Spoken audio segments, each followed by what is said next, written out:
Welcome to Chapter 8, Reactions in Aqueous Solutions. Pay close attention to the things in this chapter. We are going to do an awesome sort of whodunit lab. In order to make an aqueous solution, and this would be an example of a physical change, by the way. Remember, if I write it down, you probably should. That delta sign means change. So a physical change, we just simply take some solute. In this case, I've got copper 2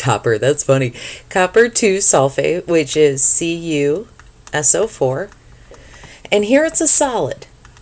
So I'm going to take the solute, and I'm going to mix it with our solvent. Now, most of the time, we're going to use water.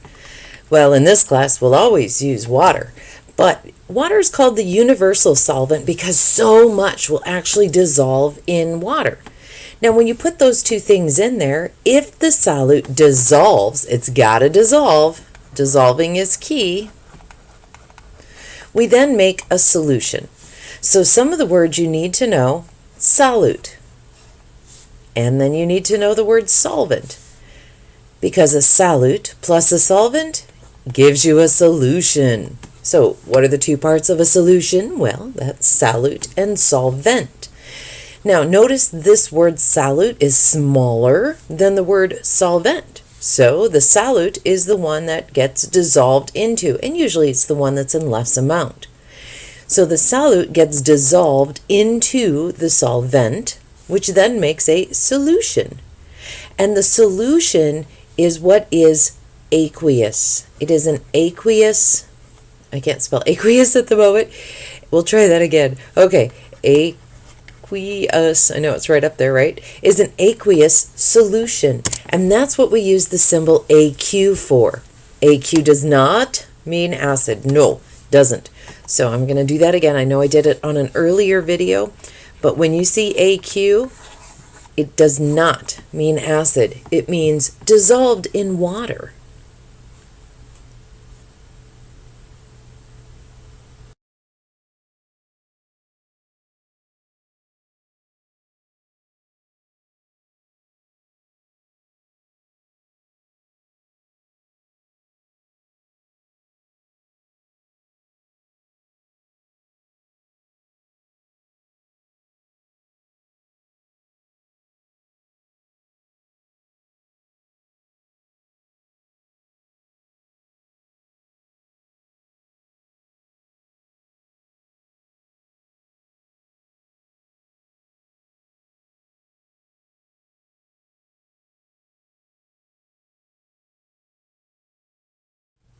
If you look at an ionic compound such as table salt, sodium chloride, we usually think of sodium chloride as being, one of these sodium ions and one of these chlorine ions hooking up.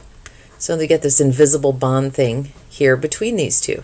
We say they're held together by an electrostatic attraction. An electrostatic attraction, but really sodium chloride is made up of a whole big bunch more than just two ions. Notice we have an anion with a cation, with an anion, with a cation, with an anion, and a cation. And it's this huge array of different ions, all connected by an electrostatic attraction. Also, just as a note, one of the reasons I like this picture is it does show the cation becoming smaller and the anion becoming larger for extra points. Tell me why. But this entire array of sodium chloride is table salt. Here we have an example of nickel sulfate. Nickel 2 sulfate, to be honest. So here we have the nickel cations, and we have the sulfate anions, and it forms this gigantic array all throughout the ionic compound. So when we're talking about aqueous solutions, and the part of a solution that we're dealing with right now are the solutes. The solutes then are going to be ionic compounds for our class. We're going to be dealing with ionic compounds in water. Now, I did say that in order to have a solution, your ionic compound must dissolve in the water. And the proof that it dissolves is it will light up a light bulb. And I'll show you guys this in a mini lesson tomorrow.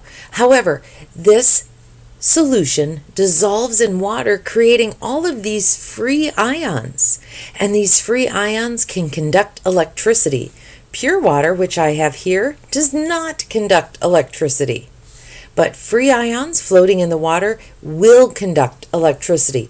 Of course, you do have to have it dissolve. If it doesn't dissolve, you don't have any free ions, and the solution will not conduct electricity.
Unfortunately, not all salts are created equal.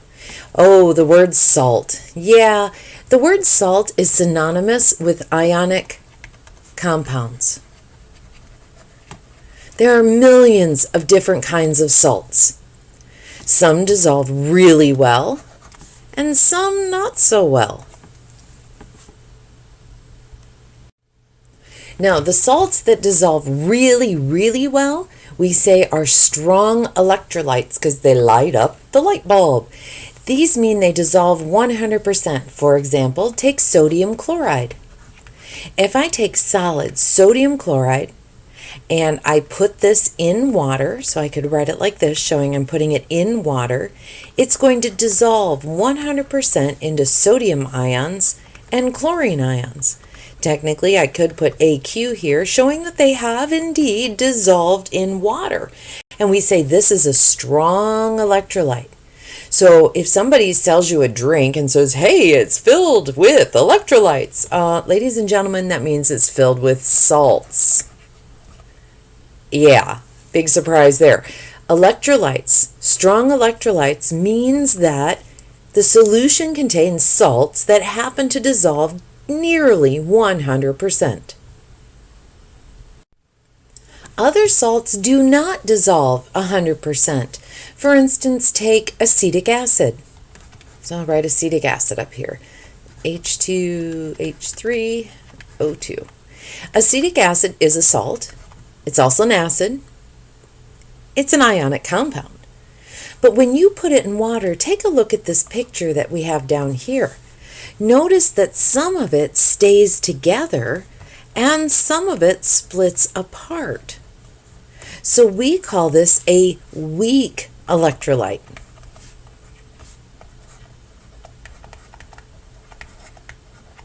A weak electrolyte simply means it only dissolves less than 100%. So then the light bulb wouldn't shine as brightly. However, I could get this to shine brightly if I increase the number of ions in the solution. If I make the number of ions go up, this light will get brighter. Do you have any ideas how I could increase the number of ions in the solution? Well, let me know. By that same token, if I took a strong electrolyte, which dissolves 100%, I could also make a solution where the light bulb was not very bright, where it had a small number of ions. Any ideas how I might do that? Let me know. It'll be something we discuss as well. Non-electrolytes, like the word implies, non-electrolytes do not dissolve. Not at all, or very nearly not at all. For example, if I take table sugar is C12H22O11. Oops, I shouldn't have made a big 11 there. My bad. Let's get that big, there we go. Now let's see if we can make it a real 11 like it should be. And I take solid table sugar and I put it in water. It does dissolve. That is true. We all know table sugar dissolves in water, but it does not break apart into ions. And so it stays together completely. There's no ions. So you want to guess what that'll do to a light bulb? That's right. It doesn't let the light bulb light up at all.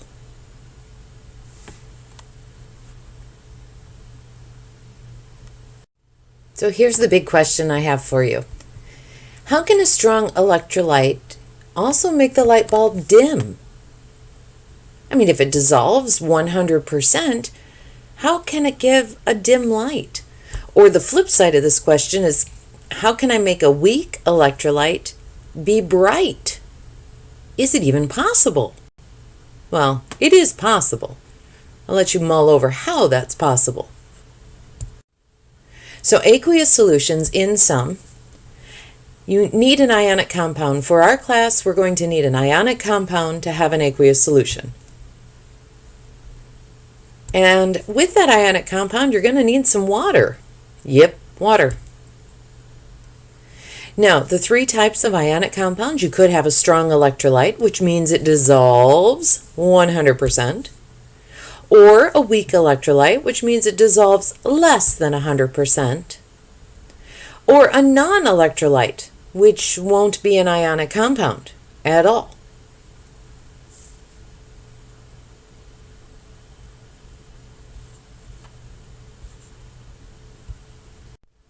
So up next, we're going to start talking about reactions that make a precipitate.